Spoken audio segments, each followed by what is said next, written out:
Hello, everyone. Thank you so much for joining us for our polymer clay jewelry and accessories class. This class is for the absolute beginners. So if you've had some curiosity on how to make jewelry with polymer clay, if you've seen some cute projects out there, but you're not sure where to start, this is the class for you. We're going to walk you through all the steps that you need to prepare the clay, to work with the clay, to bake the clay, and then to assemble it into jewelry. So my name is Stephanie Menor. I'm going to be your teacher today. We're going to switch to the other camera and take a look at the projects that we're making and the clay that we're working with. So let's talk about the clay first. So we have a lot of colors, beautiful colors of clay. Some of these are custom mixed colors, and some of these are colors that are available. And then there's this very special clay over here that you can see already has a design in the clay. And this one actually has some little flaky, sparkly bits in it too. And so this is a new kind of polymer clay. And you can see that the designs are there. Lots of different designs and colors available for that. The way you work with both of these, both the solid clay and the pattern clay, is a little bit different. We'll walk you through all of it. So here are the projects. We have a pair of earrings. This one features a two-part earring with a little bit of stripe here and a textured top. You can see here, we'll show you how to get that texture in there and how to create stripes. Then we have a keychain. Keychain has two parts to it, a little rainbow, and the rainbow features the already pre-patterned clay. And then we have a stack of beads, and these beads have a little tassel at the bottom, and they're all connected to a keychain. All right, so let me move some of this out of the way and show you some of the tools that we're working with.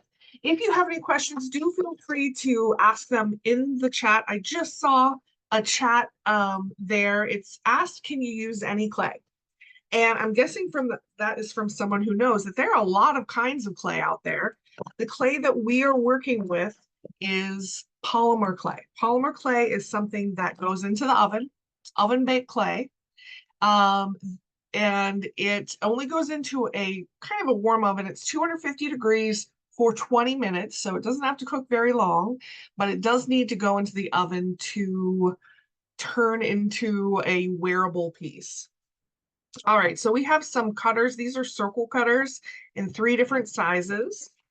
And then we have these guys, which are called thickness guides. This one has a 4.5 mm on it. The white one's a little hard to see, but it says 3 mm. We'll show you how to use these. These help you get your clay down to the right thickness. Then we have a few different tools that we're going to use over here. We have some pointy tools. I always have an emery board, a roller. All of the basic tools that you need are in this item, and everything that we are working with today is sold at Michael's in the jewelry making department. That's where you're going to find the special pre-patterned clay, is in the jewelry making department. But this is the basic toolkit. It comes with some pointy bits, some basic tools, the roller, and a very sharp blade. Be very careful using that. Okay. The other thing that I have, which I'll pull in here, is a ceramic tile from the hardware store. This is 6x6, and you can use any tile you want as long as it has a smooth, untextured surface. There are plenty of tiles that are kind of wavy. You don't want those because any of that texture is going to become part of your clay. Okay, we are going to work on these earrings first. And to do that, I'm going to bring in my solid clay. So these, like I said, are some of these are custom colors. Some of these are colors that you can just buy in the jewelry department.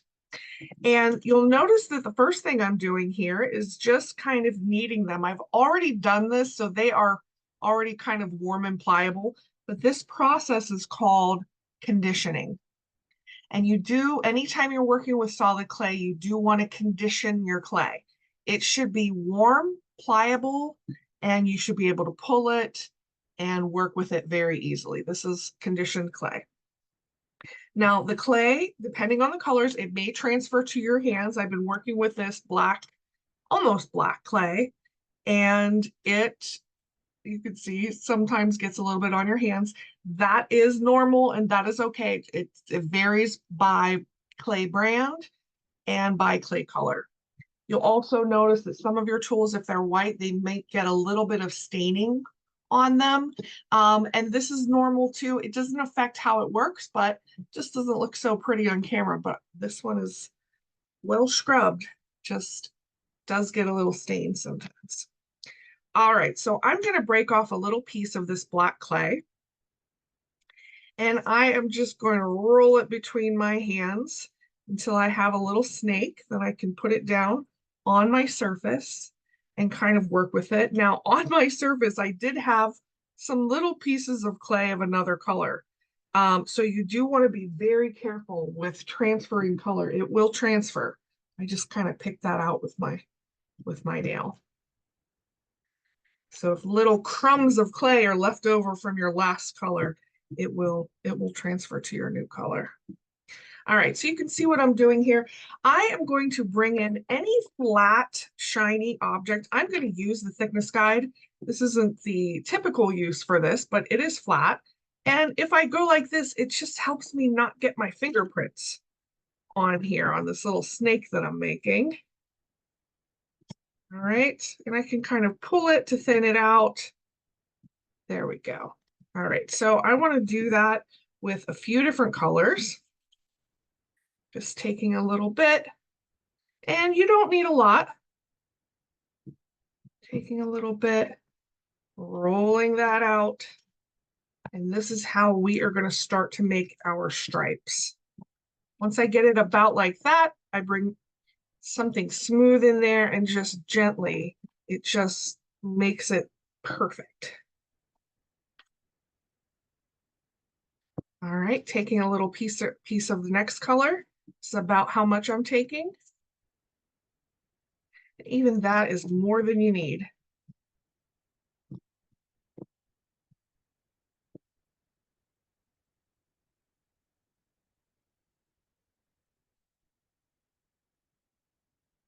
All right, a little bit of this green color. And as the clay sits there, you'll feel it start to harden up. So you may need to recondition it depending on how long it's sitting there. Any polymer clays can be mixed together to achieve a custom color. And that way you don't have to buy every single color of the rainbow. If you know a little bit about color theory, you can get some pretty good mixes in there. One more color. We have this kind of terracotta, burgundy-ish. I love this color combo, sort of muted, pretty. There we go. Going through this part really fast because I want to get to the fun part.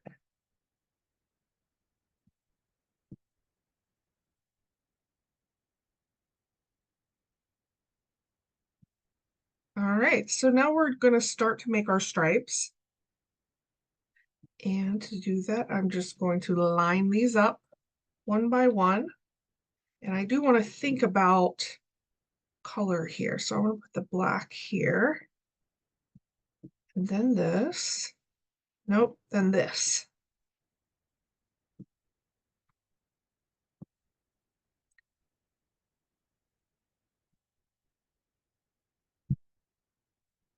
All right, here's where we are so far. And at this point, you do want to use your roller. I'm going to turn my tile this way. Now you can work on a number of surfaces. I prefer to work on the tile because I can also put the tile in the oven. So I don't have to transfer this to another baking sheet. I can just put this in the oven. All right, so I'm gonna bring in my blade. This is the flexible blade. It comes in the basic kit. I'm gonna cut off the end here because I want to add more stripes.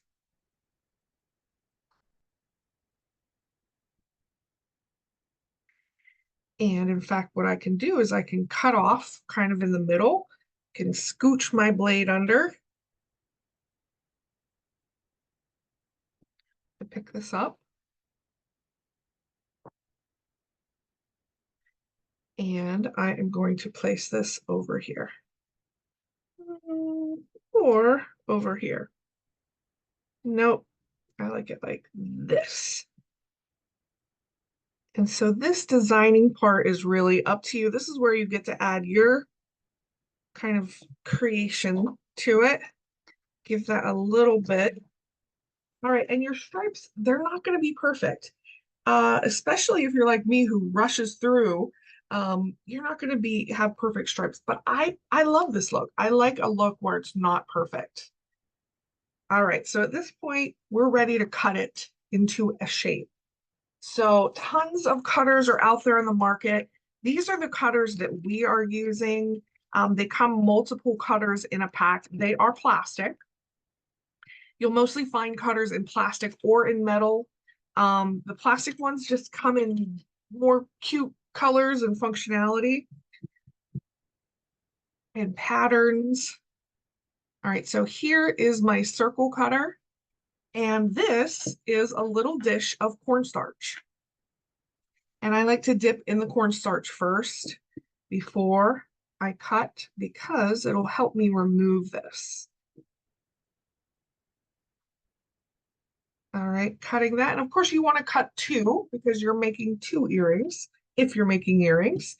And then we can just weed away what we don't want. And we can reuse these scraps. I'll show you some ways to reuse scraps a little later. And now I can go in with some type of a detail item. A toothpick works here. You can kind of clean up the edges. If you see any areas where the cutter maybe didn't cut exactly down to the tile, kind of clean that up. And now at this point, you can make a hole in the top if you want to. I am going to this time. Usually I don't. I prefer to make the hole after it bakes. And I'll show you how to do that after it bakes. But if you want to make the hole before it bakes, go in there with something sharp. And then this is what we have. All right, so that is ready to go into the oven. I'm just going to move this off to the side. And we are going to make the second half of that earring, which is the topper. The topper is made with a solid color, this dark burgundy color. And I'm just going to quickly condition that, kind of lay it out on my tile, and then bring in my roller. So I want to get it a nice flat surface. And this is where you can bring in the thickness guides. And this is the typical use of them. You put them on either side of your clay. And when you roll, you can roll that clay to one even thickness. It stops the roller from kind of dipping down on the edges. So you can get a very consistent depth of clay. So this is 3 millimeters because this is my 3 millimeter thickness guide. Okay, now here's our example earring. You can see that it has that texture on the top. So we'll show you how to do that. So that comes from these texture sheets. This is the one that we're going to be using, but each one, it's a flexible plastic. Each one has a pattern on the front and the back. So you get a two in one. And this scroll pattern is what I want to emboss down into this clay. And for this, you do want to use your cornstarch because once that clay gets in these tiny little ridges, it is hard. So this helps it release. So at this point, while you're crafting, you should be preheating your oven, and that would be a conventional oven or a toaster oven can work here, and you want to preheat that to 250 degrees. All right, and now our texture sheet, I'm ready to lay that down. And now I just want to kind of press it to press it in place, and then I'm going to take my roller and I really want to press it. And the thing to remember here is that you want to hold this texture sheet down with a few fingers while you roll that texture. And the reason is because these texture sheets want to kind of scooch around on you. And so you have to keep them in place until it's really seated in there. All right, the moment of truth. There we go. You guys see that? So you can see the texture. It leaves just a perfect texture on there. All right, and now I can go in with a cutter, cut this with any shape that I want. I'm just going to do a smaller circle, dip it in the cornstarch, and now I can see through the cutter. I can find the prettiest spot that I want and cut out however many shapes you're cutting. Okay, and then weed out.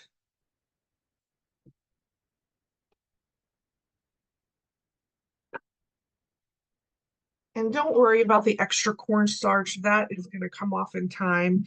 But again, if you want to clean it up a little, you can clean it up on the sides. We'll do some cleanup after it bakes as well. Okay, let me move this off to the side and show you what we have here.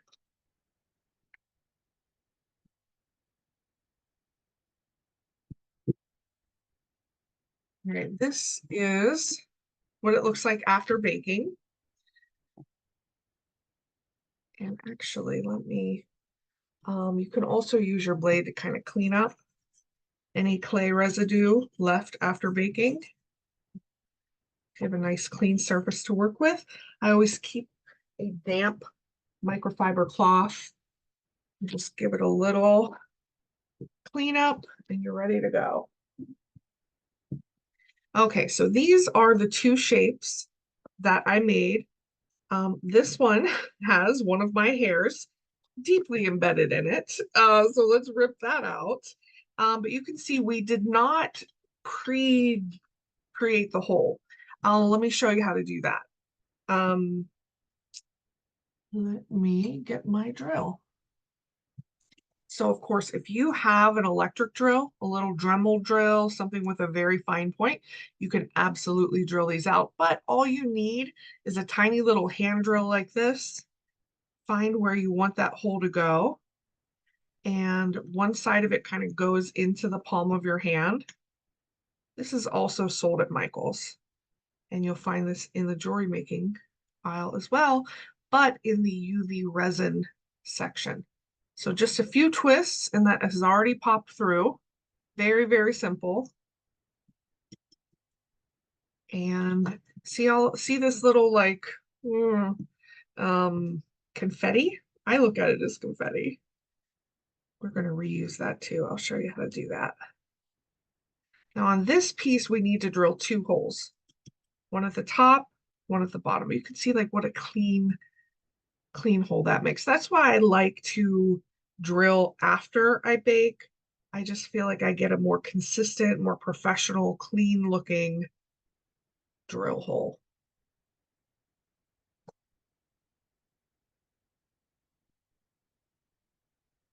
Okay, so all of this shrapnel, I have my clay from earlier. I can just pick that back up into the clay so we don't waste any of it. And we'll reconstitute that later. I'm just going to use this as my kind of my cleanup clay. All right, so now we have our bottom piece, our top piece. At this point, you want to give them a nice little bath to get that cornstarch off. You can also use an emery board and any kind of imperfections, little jagged bits. You'll find that especially along the edge that was touching the baking sheet or the ceramic tile. And kind of perfect that. Same with this. I don't know if you guys can see. It has a little bit of a ruffled edge, but just almost with no pressure with this emery board, it comes right off. And we can make these edges just perfect and smooth. Especially if you're giving this as a gift, if you're selling it, or it's these little steps that just make it look more professional. Here's the back, here's the front. If you have a little bit of residue inside that drill hole, you can use a toothpick and just kind of clean that up. Okay. Let's clean up that dust.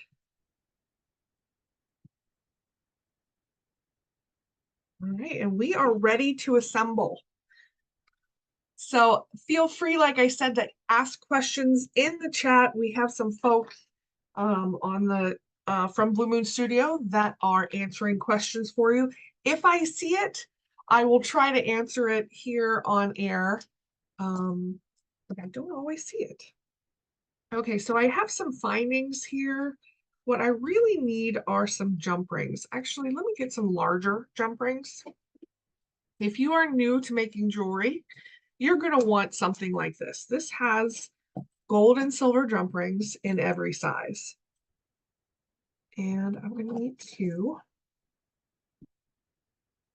You want to have options for sizes. And then I also need my earring topper.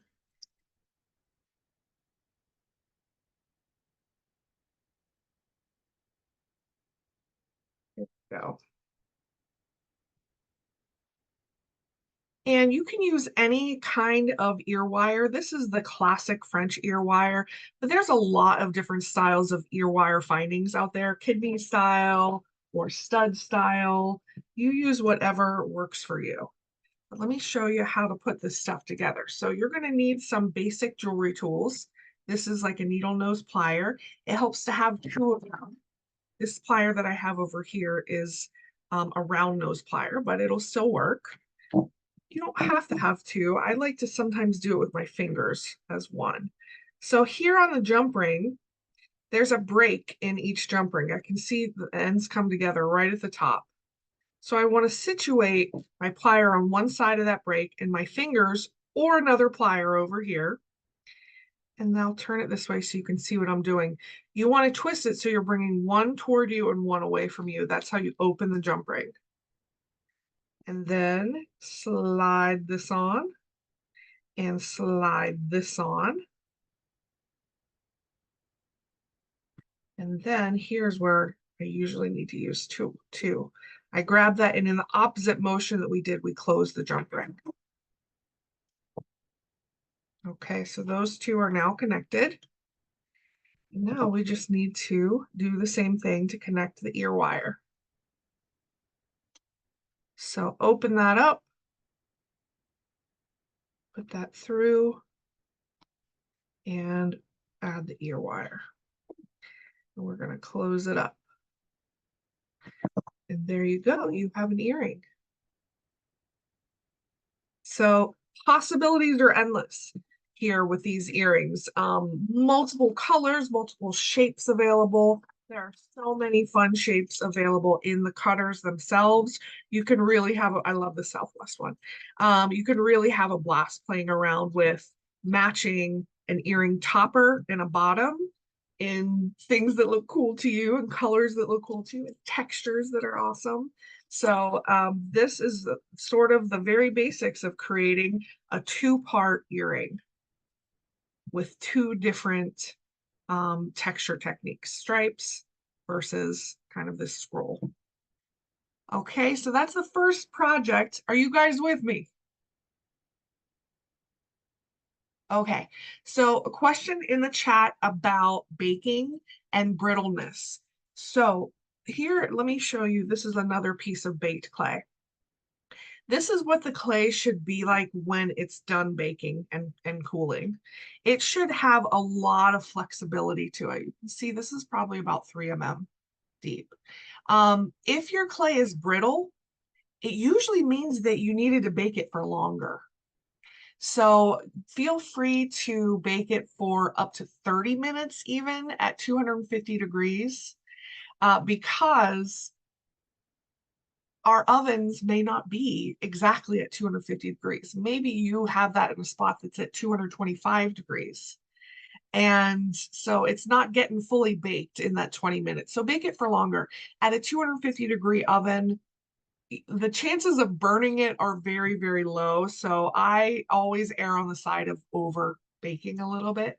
The only consequence of over baking might be that it slightly browns, but you can kind of watch it and make sure that it doesn't brown. So at least 20 minutes. So I think the brittleness, I think you'll be able to solve that. Okay. I did see another question pop up with, have you ever sealed it with resin? Absolutely. We love UV resin around here. This is a sealant that can be used on top of polymer clay to give it a shiny look. So you'll notice all of polymer clay, when it's baked, it has this gorgeous matte texture. If you don't like the matte, if you want shiny, you do need to put something on it after you bake it. Okay, let's move on to this keychain because it has a couple of different techniques used. And the very first technique, similar to the last project that we did, which was creating the snakes. So let's do that first. This is kind of the snake from the last project that I cut off. Now, if you create a snake and you have lumpy bumpy like I have here, sometimes it's better to just start again.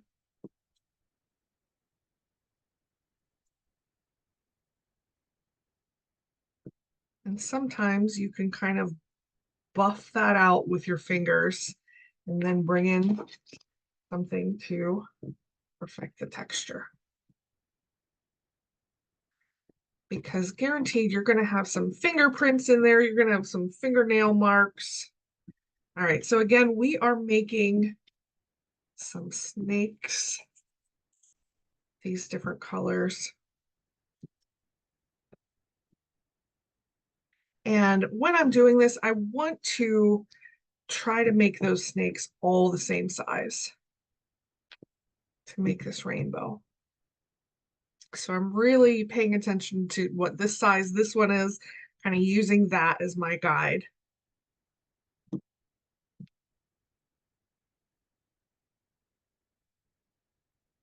All right. And I'm making, you can see I'm making different sizes because as we make the arches of that rainbow, we're going to need increasingly large sizes. Maybe that's a little too big. Chop some of that off. And this is working for me because this clay has been conditioned. It's working very nicely. Here.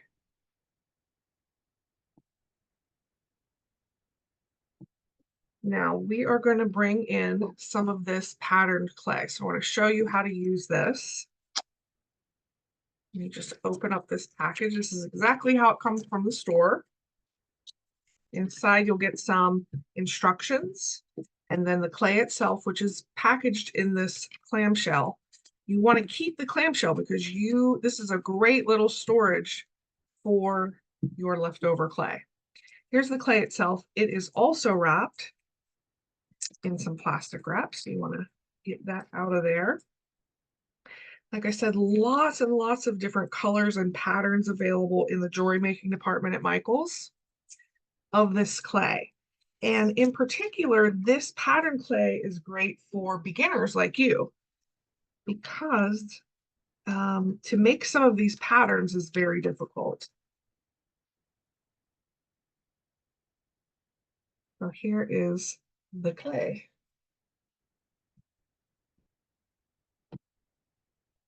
Now, first I'm going to show you, actually, I'm going to move my little snake guys over here so I have more room to do this. I'm going to show you the sort of classic way of working with this patterned clay. We want to use our thickness guides, put that on either side. And you want to first bring that clay down to about 3 millimeters.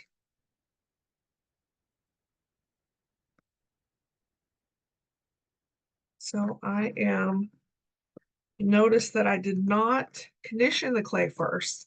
That would defeat the point. We want to maintain these patterns that are already in here. So the classic way of working with this is you would roll that out to 3 millimeters of depth.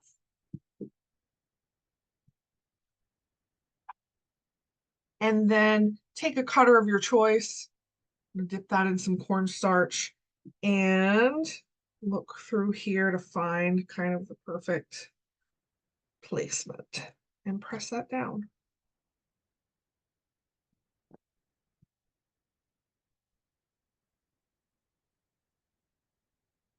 And lift straight back up.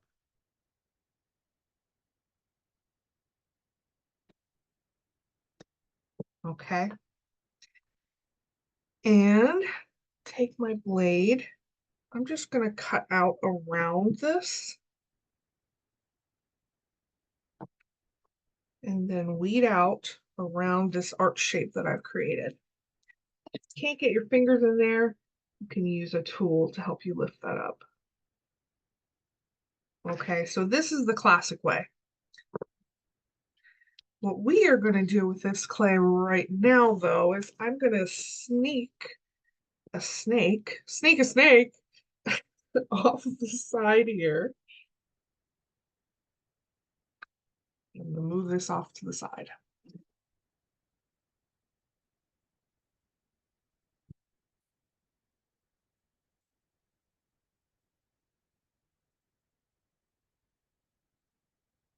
Get a new tile. So here is my patterned clay. Now this, I'm going to be a little more delicate with it. I can kind of warm it up in my hands, and that will do part of the conditioning job. But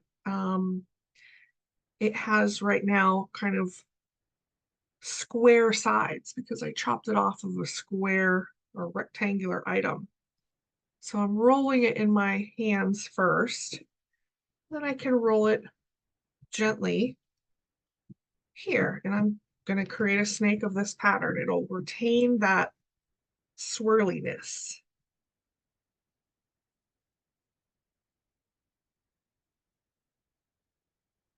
So the patterns available, there are tons available.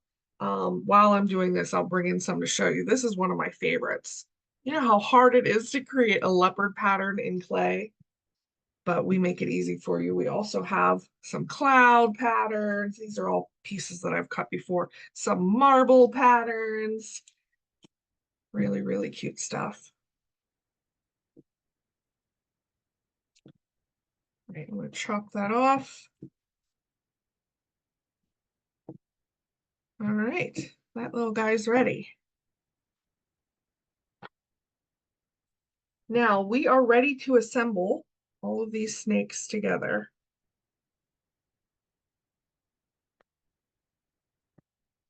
And to do that, you want to find an object that has a rounded point here. This is going to be the negative space in the center of the rainbow. A Sharpie works perfectly for that.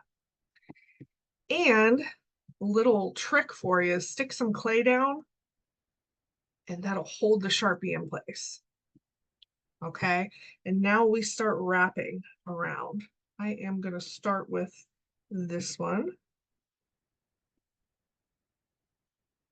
So having that Sharpie just helps you to place this perfectly. All right, and the next layer. And you want to work the clay right up next to the color that's next to it. You want them to be touching, because then when they cook in the oven, they kind of meld together into one and they stick together.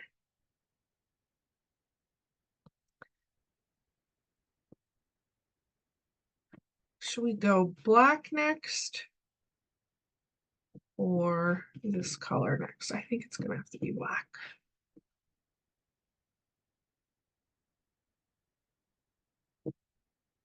And I see that I need to kind of re-roll this a little bit. I got some fingerprints in there. So let's just make this perfect.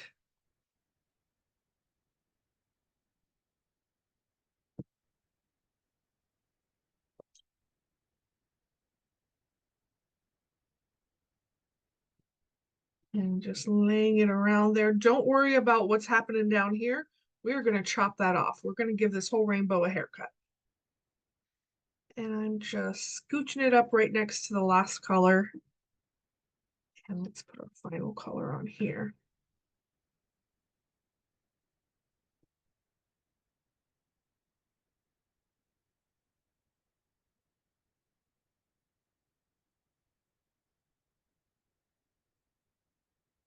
All right, and then we can remove our center object, which could be a Sharpie, could be something else that you find around your house. And we bring in our blade. And so you can determine how long you want your rainbow to be.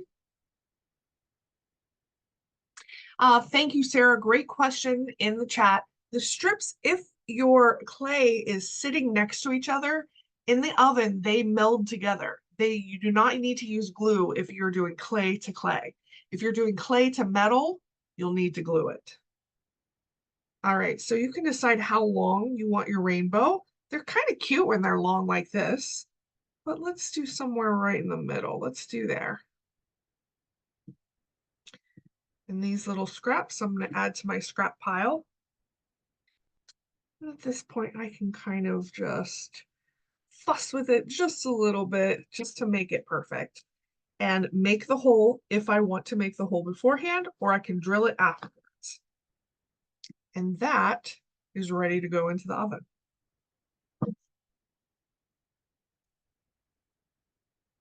Now let me show you how to transfer this. If you are not working on a ceramic tile, if you're using just a regular baking sheet, we do recommend to use parchment paper on top of the baking sheet. But this is how you would transfer this to your baking sheet. Use your blade down perpendicular to the surface and scooch. Is somebody keeping like a scooch meter? How many times I've used that word in this class?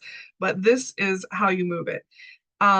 That's how you can assure that you're not going to get your fingerprints in there or your fingernail edge. You can just scoot this over to something else and put it down.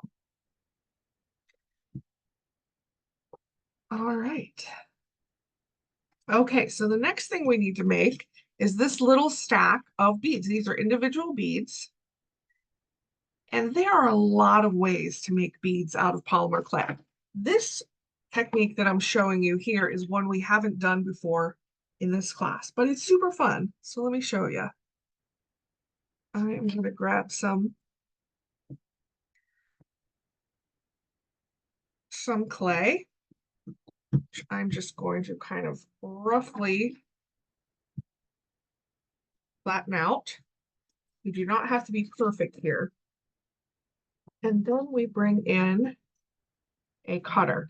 The cutter in this case is not being used for the final shape, so I'm being very kind of rough with it. The cutter in this case is being used to portion this clay. So I know that these two are the same volume of clay. And actually what I'm going to do is now turn it into a sphere.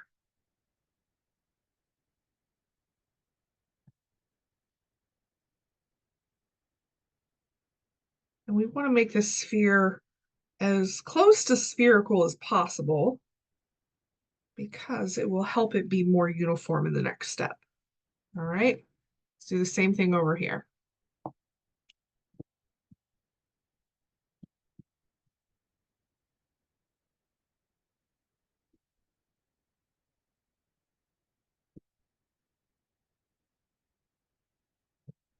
All right, so if I want to do the same thing with patterned clay, kind of piece this back together, do that same thing. There we go. I'm going to cut it.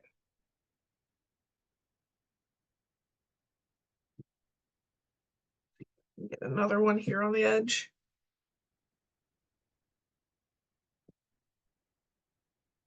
So same thing, I'm just going to make this into a sphere.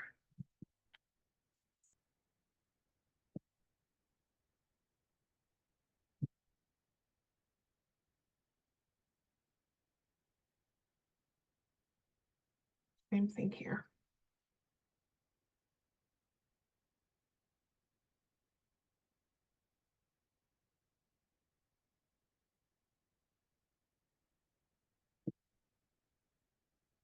All right, those are somewhat close. And now I want to take a flat object. Again, I'm going to use my thickness guide. I use these a lot for what they're, oops, knocked you guys, what they are not intended to use. I'm going to dip that thickness guide directly in some cornstarch. And so now I just want to flatten, applying even pressure.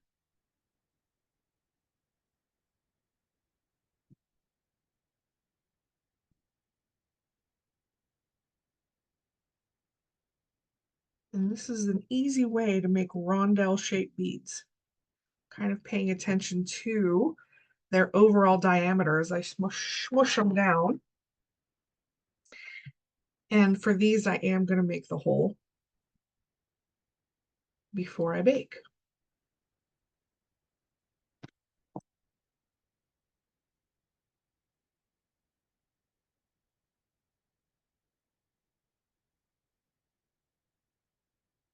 All right, and because I portioned the clay using that cutter, they are all the same size. Now, other little design flair that you can do at this point. Let me show you our example here. One of the beads has some indentations. I hope you can see that. It's black, so it's a little hard to see. If you want to make those, you can just take a tool like this one and just go around the edges. And the thing is that this is not going to be perfect. This is something handmade by you, by your little hands. And so it's okay if these are not perfectly spaced. Just having that texture there adds a lot.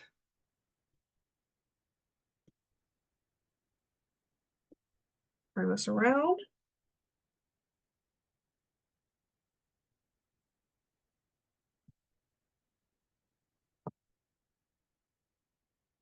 Okay. These are ready to go into the oven. 250 degrees, 20 minutes. If you are making very thick beads, if you're making a larger bead, you're going to need to cook them for longer than 20 minutes. 20 minutes is the rule of thumb for something that's relatively flat, like these are. But if you are making a figurine or something, you're going to have to bake for longer. All right, so those go into the oven. Kind of clean up my area.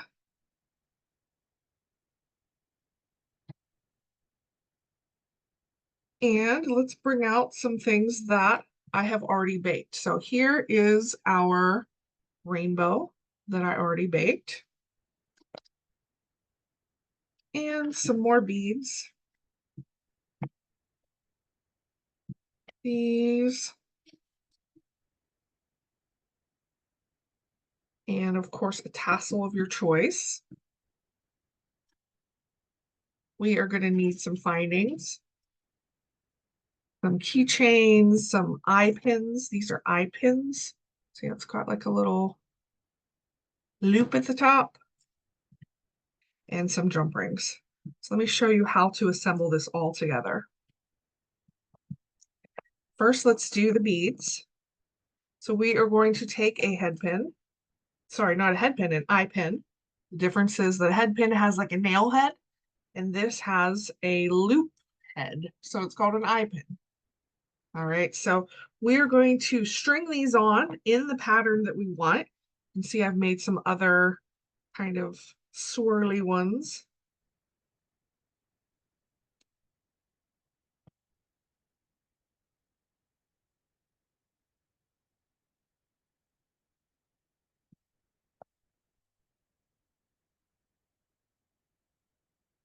And you just want to be careful. Actually, I'm going to take that one off and end it with this one. All right, so you only have the length of the eye pin to work with because we need to use this length up here to create another loop. All right, so let me show you how to do that. So to create loops, you need a special pair of pliers that look like this. The tips of the pliers are like cones, little mini cones. This is called a round nose plier, one of the most common kinds of jewelry tools. Now, if you are having the problem like I am, that the whole of your bottom bead is really large, that your eye pin is kind of getting swallowed up, here's what you can do. You can first string a bead of your choice. I happen to have this pearl over here as like a stopper.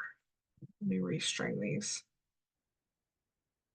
As a stopper or as a decorative element, you could absolutely add a bead of your choice in there or multiple beads. It's up to you. Okay, so here it is restacked. It just makes that loop a little easily accessible. All right, so now we want to take our round nose pliers right at the top of our stack and bend it 90 degrees. That's the first step. Second step is we need to trim this tail to the optimum length. And the optimum length for me is 3/8 of an inch. So that is somewhere between 1/4 and 1/2 of an inch. And I just eyeball it here. I only have to chop off maybe 1/8 of an inch.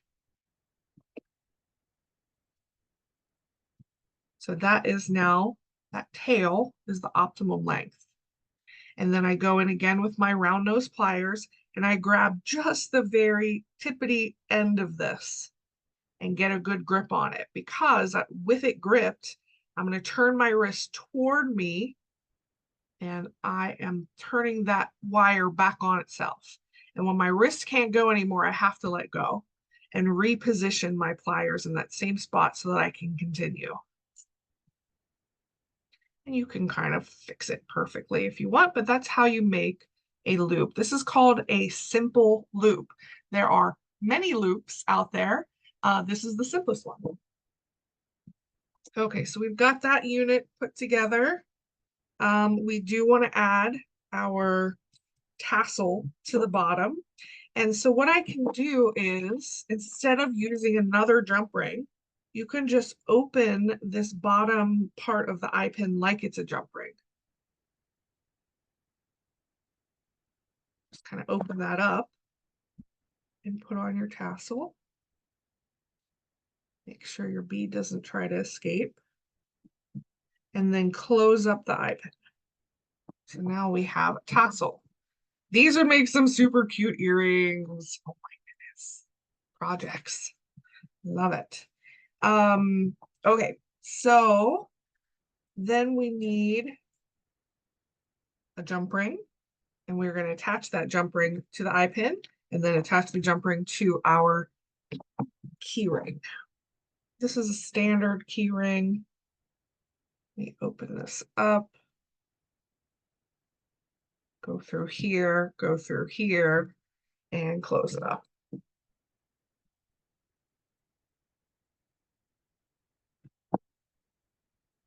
Now we could stop there, but why stop there? Let's add more stuff to our keychain, notably, which is this rainbow. So this rainbow, I did not make that hole at the top before I baked it. So I do need to bring out my hand drill, place that exactly where I want it.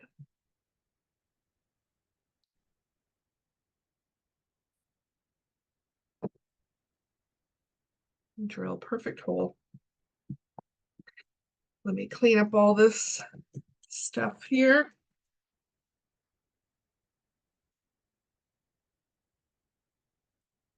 And we just need to attach this with a jump ring. And I think we might need a bigger jump ring so that can go all the way around. let me get my biggest size. This biggest size that I'm looking at is probably 7 millimeter, 8 millimeter, somewhere right around there. Here's our jump ring. Open that up. With the larger jump rings, sometimes you don't need to use that second plier. I can just kind of get a hold of it with my fingers and close it up. There we go. Now, if you have one of these, this is also another keychain finding you can put on. This is a swivel lobster clasp, if you prefer that. Put that right on there. But here you go. Pretty cool. Endlessly customizable with different colors and different stacks of beads. All right, so we are just about ready to go. I just wanted to show you one more thing. Let me bring in another.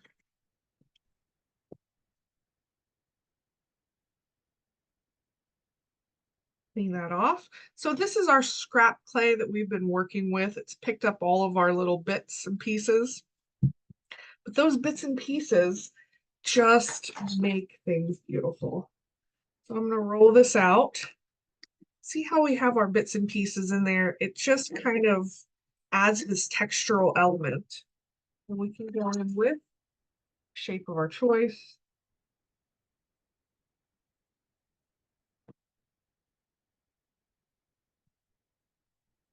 Cute.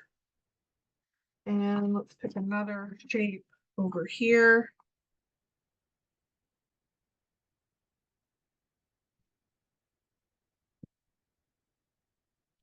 And here, once baked, we have another earring. Move this over. So this could be the earring topper, and this could be the earring, the bottom part, the swingy, dangly part. So you can do this endless times with my scraps. I can do that again. Each time you're going to get a little bit of a different swirliness.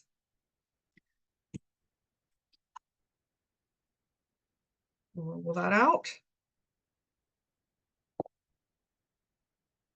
And you can use a different shape over there.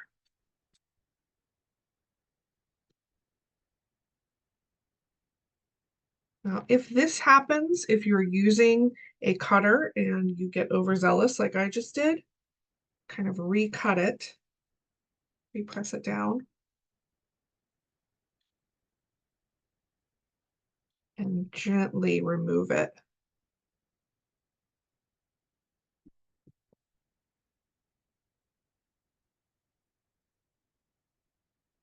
I can actually recut this to get rid of the unevenness, okay?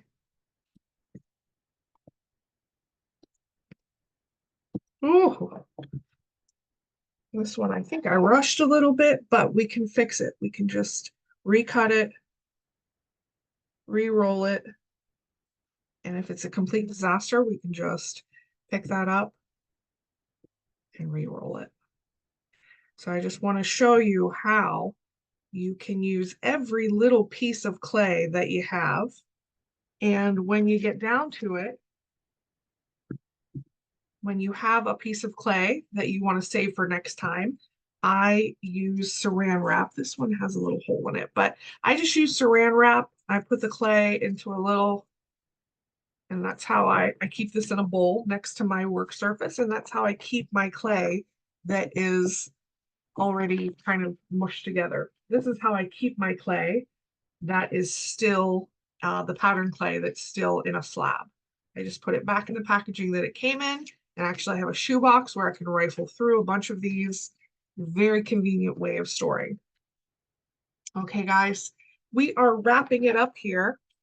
Thank you so much for joining us. We do these classes twice a month, and we would love to see you at the next one. We try to mix it up. We're going to be doing different projects every single time. So join us for our next polymer clay class. And we also do classes on UV resin jewelry making if you want to learn more about that. It's super fun and addictive, so you have been warned. Thank you so much for joining us. I'm Stephanie Menor, and we'll see you the next time.